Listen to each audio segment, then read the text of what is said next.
लक्ष्मीं वैष्णवीं देवीं श्रितनतजनजीवनी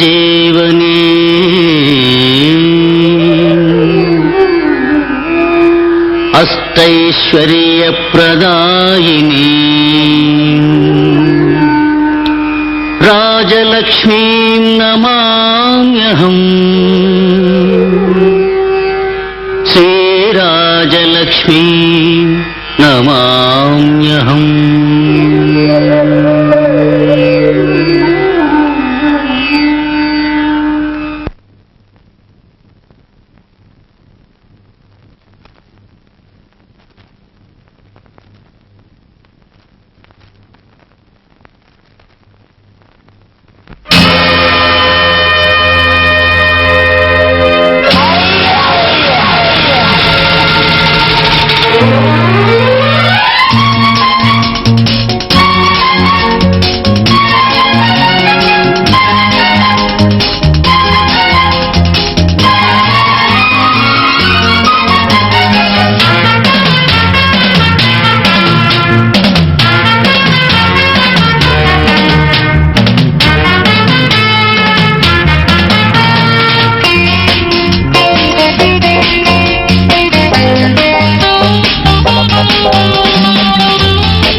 మహాలక్ష్మి, ఏం జరిగిందమ్మా? చెప్పమ్మా, చెప్పమ్మా. నాన్నా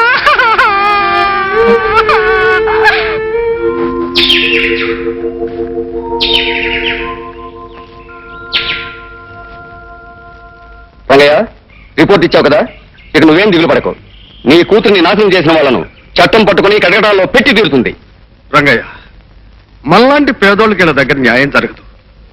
ఈ పోలీసు వాళ్ళు పెద్దోళ్ళ ముందు చేతులు కట్టుకుని నిలబడతారు. డబ్బున్నోళ్ళు పిల్లలు తప్పు చేసినా వాళ్ళని చేయరు. అయితే మనకి న్యాయమే జరగదంటావా కోపై మావ? జరుగుతుంది.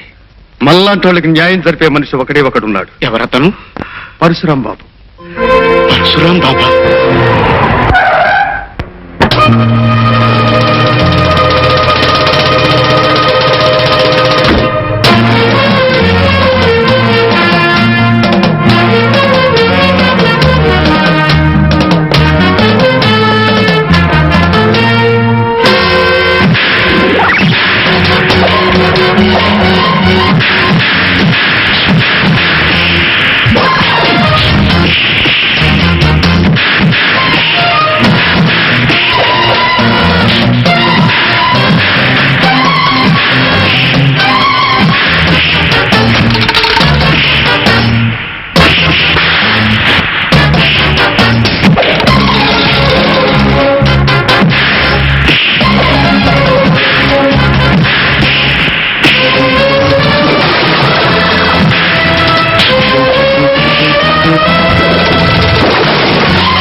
ధనవంతులమని కళ్ళు మూసుకుని ప్రవర్తించే వీళ్ళని ఖరీదైన హాస్పిటల్లో చేర్చి బిల్లులను వాళ్ళ తల్లిదండ్రులకు పంపించండి.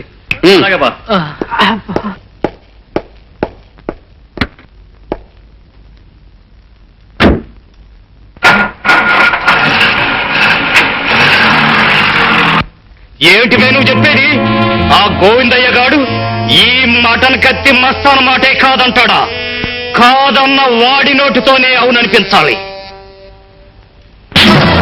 గోవిందయ్య, హోటల్ ఖాళీ చేస్తావా లేదా? ఈ మస్తాన్ దాదా ఈ సెంటర్ లో ఈ స్థలం మీద మోజుపడ్డట్టు ముందుగానే కబురు పెట్టాడు. ఇంకా ఖాళీ చేయలేదు. నా కుటుంబం బతుకుతున్నది ఈ హోటల్ మీద. పైసా పైసా కూడబెట్టి స్థలం కొన్నాను, ఈ హోటల్ కట్టుకున్నాను. ఇప్పుడు దీన్ని నీకు అప్పగించాలా? తస్స ఖాళీ చేయను. ఖాళీ చెయ్యకపోతే చేయిస్తాం బే. ఎలాగో తెలుసా? ఇలా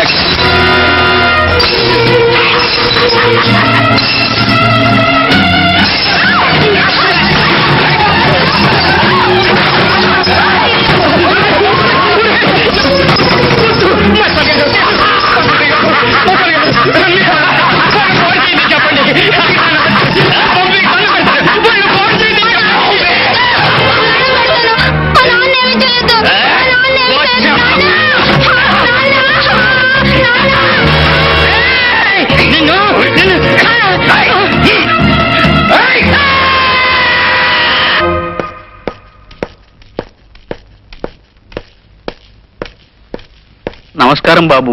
రంగయ్య, గోవిందయ్య ఎక్కడ? లోపలున్నాడు బాబు. నాన్న ఏడవకు నాన్న, నువ్వు ఏడుస్తే నాకు ఏడుపు వస్తుందన్న. అయ్యగారు, పాపం ఈ గోవిందయ్య భార్య మొన్ననే లారీ ప్రమాదంలో చనిపోయింది. ఇప్పుడు ఆ పాపిష్టి వాళ్ల కారణంగా అతని కాలు పూర్తిగా దెబ్బతినేసింది. తల్లి లేని ఆ బిడ్డకి తండ్రి కూడా ఇప్పుడు కుంటివాడైపోతే ఇంకా దిక్కేమిటి బాబు? అమాయకుల మీద ఇలా అఘాయిత్యాలు చేసి ఆ రాక్షసుల పాపం ఎప్పుడు పండుతుంది బాబు?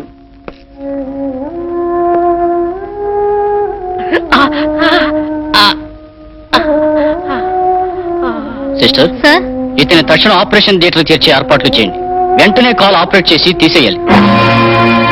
మా నాన్నగారు కాల్ తీయడానికి వీల్లేదు. డాక్టర్ గారు మీకు దండం పెడతాను, మా నాన్నగారు కాల్ తీసేయొద్దు. తీసేకి తప్పదు బాబు, లేకపోతే కాలు కుళ్ళిపోయి శరీరం అంతా విషం వ్యాపించి ప్రాణానికే ముప్పు రావచ్చు.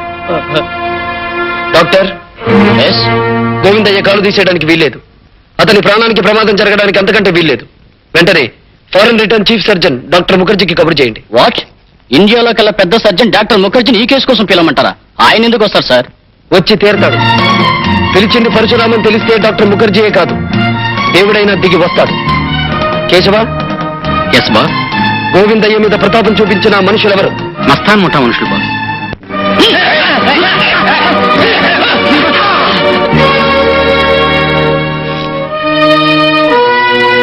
మస్తాన్, ఇక్కడ సంతకం పెట్టు. ఏమిటిది?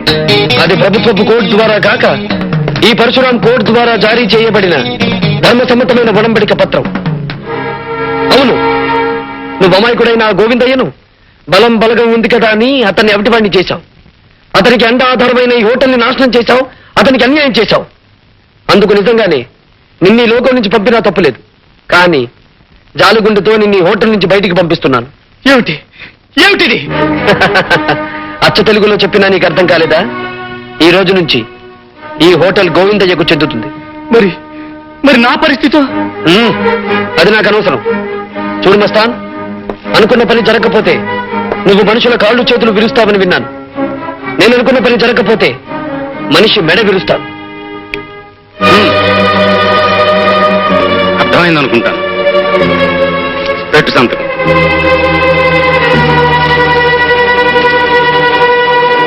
కేశవ, వెళ్ళి కారు సిద్ధం చెయ్యి. ఎక్కడికి వెళ్ళాలి బాస్? ఆ పంకజ్ ఇంటికేనా? తెలిసి కూడా ఎందుకు అడగడం కేశవ? మీకంటే వయసులో పెద్దవాడిని. కొన్నాళ్ళుగా మీతో ఒక్క మాట చెప్పాలనుకుంటున్నాను. తప్పుగా అనుకోరు కదా? చెప్పు కేశవ, చెప్పు.